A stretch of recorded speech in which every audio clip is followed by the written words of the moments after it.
as you can see, I've got my cabinet carcasses all screwed together, all in place. This piece here you probably saw in my old shop, so I just finally managed to be able to actually mount it on the wall. Whether that's going to be the final position or not, I'm not too sure, but it kind of helps me get some of the tools that I'm using as I build the shop here, somewhere where I can find them, locate them, and of course use them. We want to get our face on these cabinets next, so that'll be the next thing. And as you can see, being as my shop's not very big, as I go through this, I kind of have to move my boxes around. So all these boxes that are in there, I will eventually get unpacked. But for now, it's a convenient way to move them from one place to the other. So I don't know how many different places you'll see them through these videos as we do this. The one thing I do want to mention is, as you can see, this countertop is a little bit different right here. There's a reason for that. If you remember, my chop saw, I had mentioned, it's got a long runner on it. So it would actually stick out behind my chop saw about, 22 inches. It comes about 22 inches forward. So I'd need a 44 to 46 inch bench. These ones here, as you can see, aren't anywhere close to that. And there's a reason for that. Remember I said I was going to, I had an idea, I had to go searching. Well, this is what I found. Not bad, eh? So I managed to find a radial arm saw off of Kijiji. The gentleman that was selling this, he actually had a hard time selling it. It's not a real big one. And of course, radial arm saws aren't as popular nowadays as they were, let's say, back in the 80s. Just because of all the chop saws and stuff like that are out there. But I am on a little bit of a budget. So I managed to pick this up for 50 bucks. Great deal. Everything works. Everything is square. Everything is tight. The gentleman was selling it simply because, well, he never used it, which is great. So I'm just going to go ahead and I'm going to drill some holes down through this here now that I've got it sitting in place. And then I'm going to use stove bolts with a big thick washer from underneath. I did double up on this countertop, as I'm going to for all of them. So this is 2 layers of 3/4 inch birch plywood. So it should be plenty strong. There shouldn't be any give. On top of here, once we get it, there'll be 2 layers of 3/4 inch birch on top of here as well. And I think I'm going to... Let's get these drilled. I even know where my drills are now. All right, and I want this not to come loose. So a carriage bolt, they basically have a nice flat rounded top. The surface is square so that if it goes into a carriage or anything like that, basically, that won't allow the head to turn. So I'm going to use one of these. I'm going to bring them up from the bottom. And I got an oversized washer, but as you can see, with the oversized washer, it still allows the head to protrude through, which will go into the plywood. I'm hoping that's still not going to allow it to turn. And then I got nylon lock nuts for the top. Once again, I don't want it to come loose.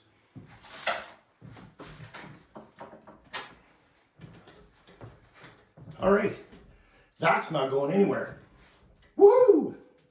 I'm excited.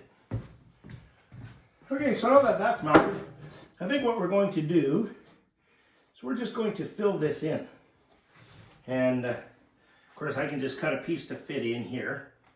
Use pocket holes again in the back and on the sides, and I can fasten it down. Now, it's usually best to have the pocket holes go this way, but there's really no structure to this or anything else, so I think this will probably be the easiest way. Now we'll just cut a 4-inch piece, and we will put it right in here. A little bit of wasted space. I'll have to figure that out after. Do you want this hinged and come down? I could do that too. Just trying to think of what I would store in there.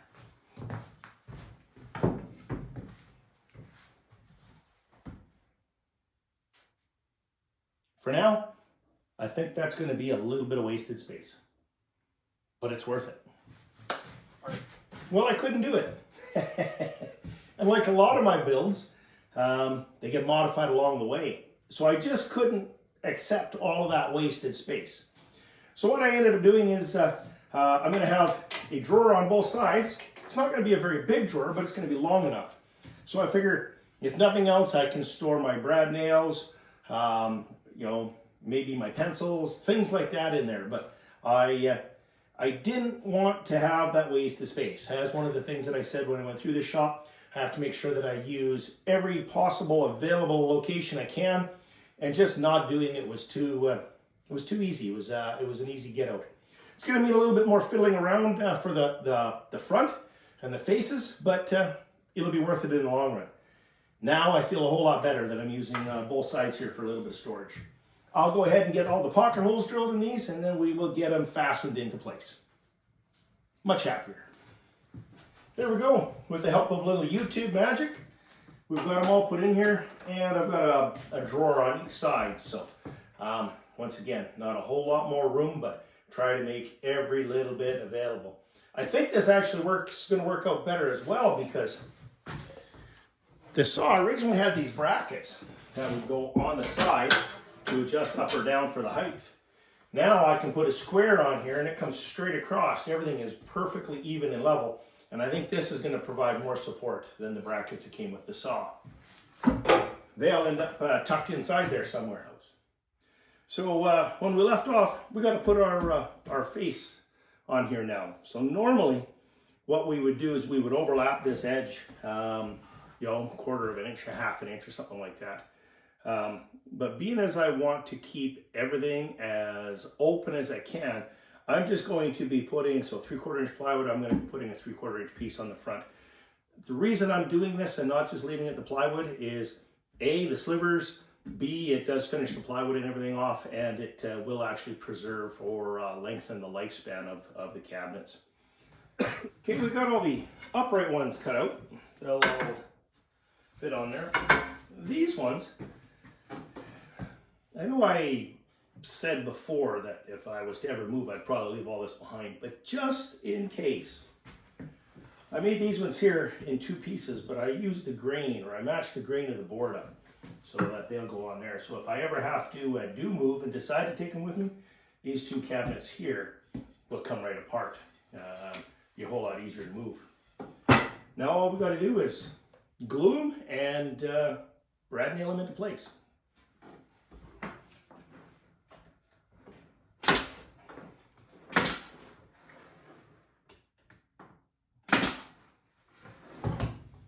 And that's the last one. All of the faces are on. What I will do is I will take some fairly coarse sandpaper over it all. I'll fill all the holes first, and then I'll take some coarse sandpaper over it all. Even up all of the edges really good, and then I'll finish it off with you know, probably something like about 120 grit or something like that. But bench top's next. Maybe I should show you that, because right here my bench top is going to be 32 inches. Now, I'm not sure whether I put this out there in the video yet or not, but if you remember, a lot of my benches I was making were 24 inches deep. Behind you, my table that I'm putting everything together still is 24 inches deep. These ones, I had to remake them all. So instead of 24 inches, it wouldn't have worked with radial arm saw either. Definitely wouldn't have worked with the chop saw, because well, I need 24 inches in behind it. But with this one, I ended up making these so that the bench top will finish at 32 inches. Good and bad. So depending as to where I put it in the videos, I haven't got them all edited yet, which is why I don't know. But made a pretty big mistake. So I had all these cabinets all put together, all ready to go. And then I realized I better go measure my radial arm saw. Well, when I did that, it was a wake-up call.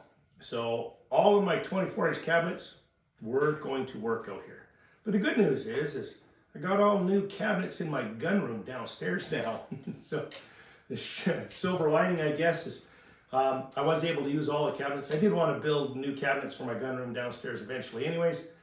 It just got done a little sooner than later. But so because of that, I didn't go through and show you all out there exactly how I built these cabinets to 32 inches. But I figured I wouldn't bore you with that.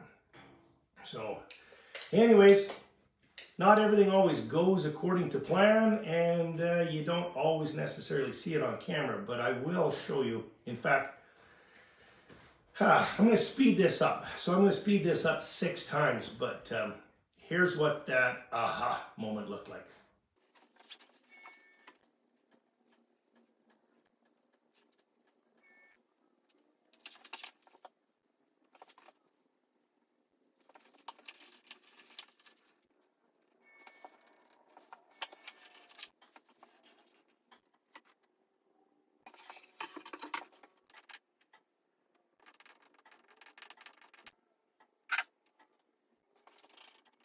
There you go. Told you I'm going to bring you along with the good and the bad. Yeah, that was sped up 6 times, and I cut some of the footage out of it. I spent almost 45 minutes pondering how to fix that. Like I could grow the plywood from 24 to 32 inches or something. Anyways, it's just one of those moments. The good, the bad, the right and the wrong. So there you have it. All right, let's move on to these ones. So in order to get, let's take out the AccuCut, make some rips.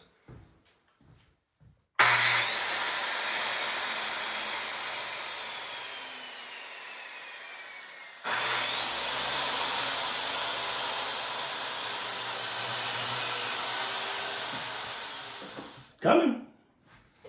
Now what I have to do is I have to cut my hole out. So with these two joining in the center, I can cut half the hole on each side and then butt these together. That's going to keep all the dust and dirt and everything like that from going down in between the two of them. Now I think what I'll do is I'll biscuit joint these together first before I get the hole saw and drill the hole down through it. That's just going to keep everything lined up. Perfect.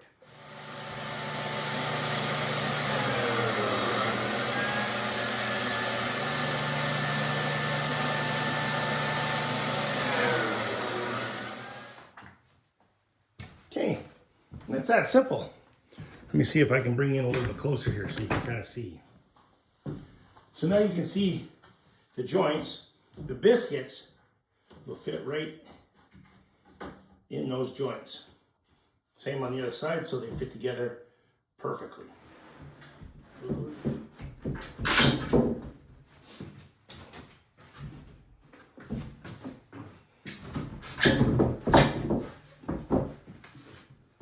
I don't know if you can see that.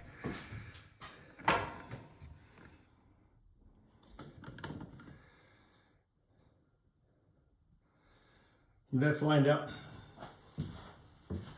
almost perfectly. Not a whole lot of dust will get down in there. I can easily caulk that or put something around it. Just about have a bench top.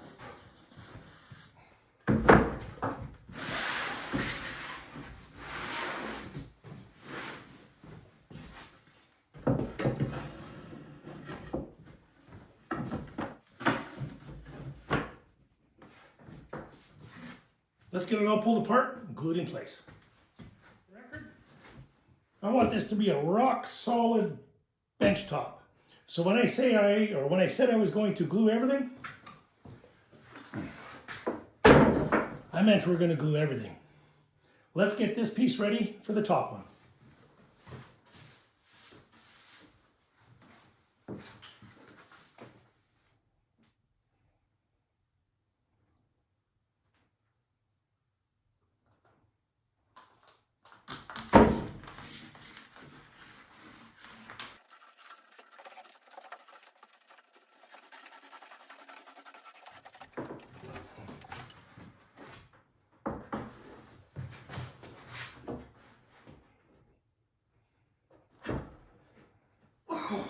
That's one. We're going to do the other one right on top of it.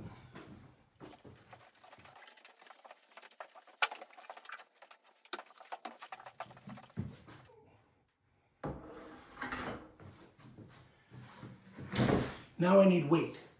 Lots and lots of weight.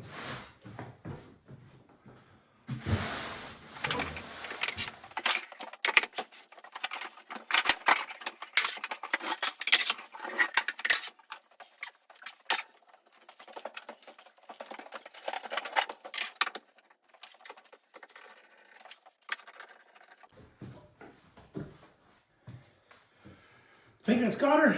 Oh, wait.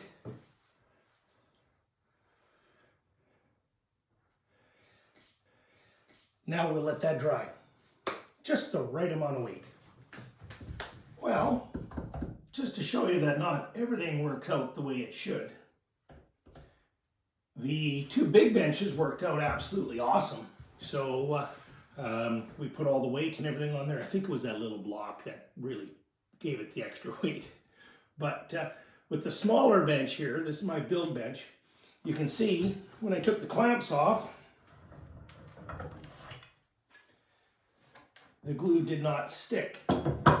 So not everything always works out the way you think it should. But I don't look at it as a failure. I just look at it as a different option for me to succeed in a different way.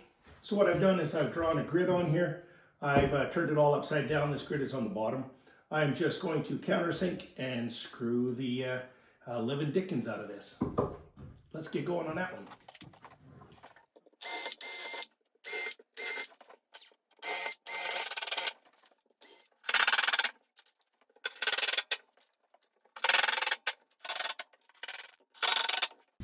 Okay, now it's all screwed together. It all pulled nice and tight.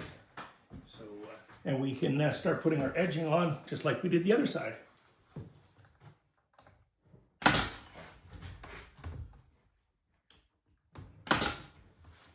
All right, with all the pocket holes done, now we can join them together.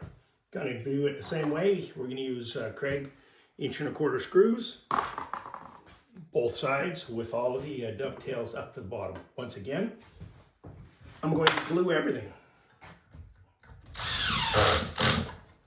These screws and everything really work well. I'm going to take a picture of the end and just show you how well the screws pull that out. With that all done, we can take our plywood that we ripped and it should slide right down inside there.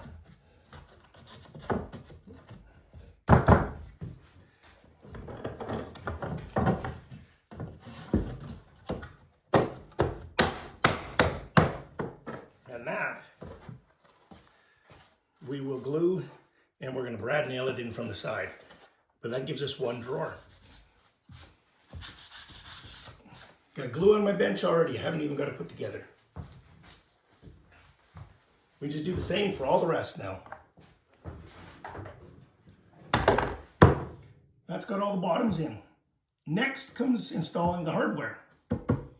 We're going to let the glue dry on these here for a little bit. I'm going to go have supper. So, in order to do these, if you look at the instructions, there's lots of videos on the web how to do this as well.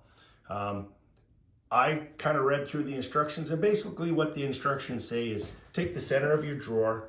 When you pull these apart, let me pull this one apart, and they come apart just by pushing the little lever in there. So this is the piece that's going to get attached to the drawer. So they're saying if you use the center of the drawer, you draw a line down the center of the drawer, and then it automatically lines your holes up. I did the same thing. Took some quick measurements off camera. I basically built a jig. So I got a little piece there that was going to go on. This will sit on top. Because I have so many drawers to do, this just makes it quick and easy. I can screw these into the side of the drawer real quick. We can do that to all of the drawers.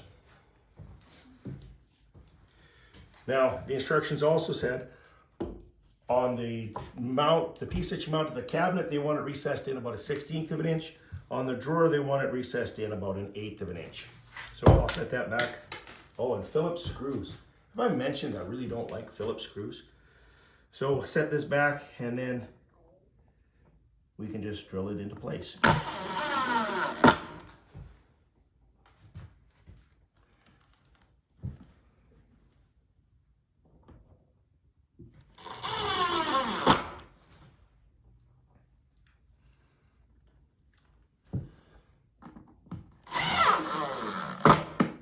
That easy. It automatically, by making that board, it automatically put it right in the center of the drawer. So a 5-inch drawer, the center of this beam is exactly 2.5 inches. Turn it around, we can do the same thing to the other side and screw it into place. And that's it for the drawers. One on each side. Okay, I'll take you over to the cabinet now, and I'll show you what I did at the cabinet, much along the same line. Okay, so I had to get a little creative with the lighting here. But if you do it via the center, and then if you come here in the center, you can see I kind of put my mark right where the center would be. So these pieces are going to mount right in the center through the marks again.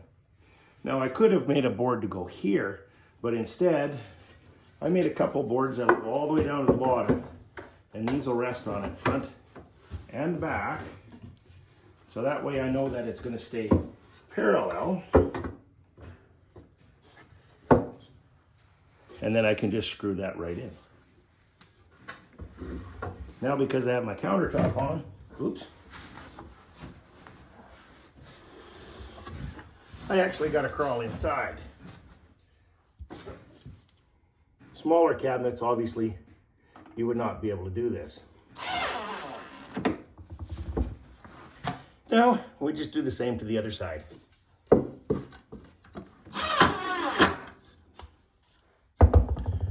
Just like that. Now, if we did our measurements correctly, we can pull these out.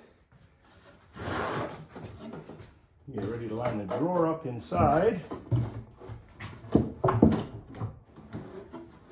Sometimes it's easier to put one side on and work the other one.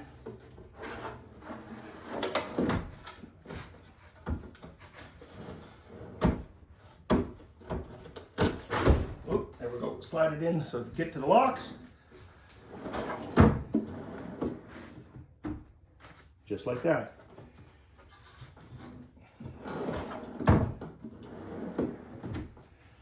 And we've got 1/4 inch on the top and 1/4 inch on the bottom. Now we can do it to them all. Okay, we're on the home stretch. Drawers are all in, hardware's all on. Actually, I'm missing one. I was short one, so I still got to pick one up. But what we have left to do is we've got our cabinet doors and our drawer faces to put on, and that's pretty much got that done, and it's a good thing. So when I'm filming this video, it's we're approaching the end of January. So I got to get going into sharing with everybody my plans for 2022, what I'm going to do, and in order to hit those plans off, I've got quite a bit of equipment and woodware that I have to get done for my bees for the 2022 season. So, still battling a little bit of a cough and stuff left over from my bronchitis, so please bear with me. My voice is starting to finally come around.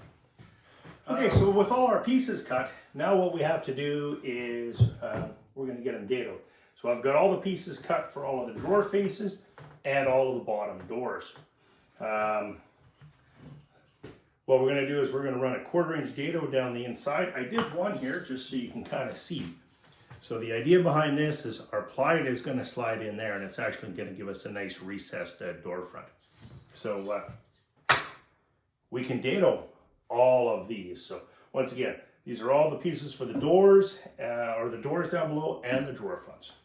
I've got my dado blade set up. So my dado blade is set up so it's going to go 1/2 inch in, and it's 1/4 inch in from each side. So using 1x4s for it. So 1x4s are actually 3/4 inch, so you can see 1/4, 1/4 dado, and 1/4. So it makes no difference actually which is the front or the back. I will dado them all. Okay, now with them all dadoed out, we're going to leave our vertical pieces to the full length. What we're going to do is we're going to take our horizontal pieces now, and we're actually going to make a mortise and tenor joint is what it's called. So we're going to, this 1/4 inch on each side, we're going to take it out 1/2 inch deep so that this piece will actually fit into this piece, and that'll start making our door frame.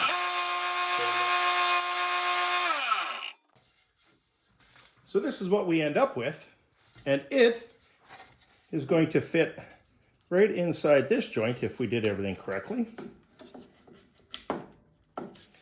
and make a perfectly square joint. All made on the table saw. Isn't that neat? So we can go ahead and we can do this to the other end, and we can do it to them all. Let's get her all glued up.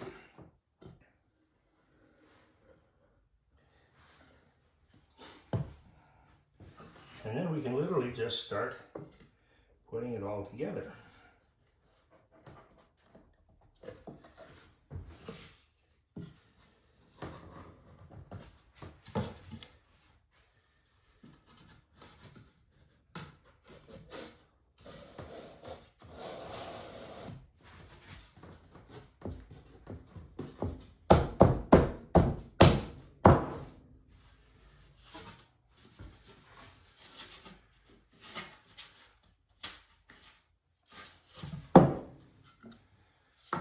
Oops. And then the top. So we can either tap it all together. I'm going to use a set of clamps.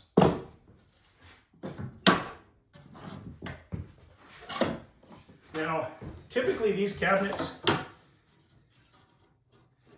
just the way it's done, yeah, they always turn out pretty square. And that's because all our joints and everything, see all the glue still squeezing out there? It's because our joints and everything are all square. The plywood's square, so it really doesn't have anywhere to go.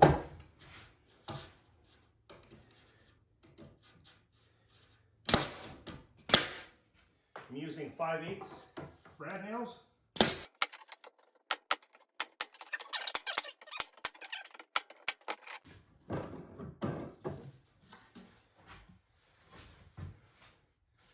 Makes for a pretty nice door. Make sure we get all the glue out of there. A straw works best for this, so I might just go see if I can rob a straw from the kitchen. But just like that, ready for the hinges. So we can do that to all of them now. So with all our doors put together, one of the last things we have to do is we've got to drill our or mount our hinges. So I'm going to use some hinges that are recessed or hidden hinges. So in order to do that, I've got a Craig hidden hinge jig here. So then it's just a matter of drilling it. So 2 different drills. I don't have an extra drill. So there's 2 little holes for your hinge. We'll mark them. And then it comes with this one to actually drill the holes for the hinges. It clips on here.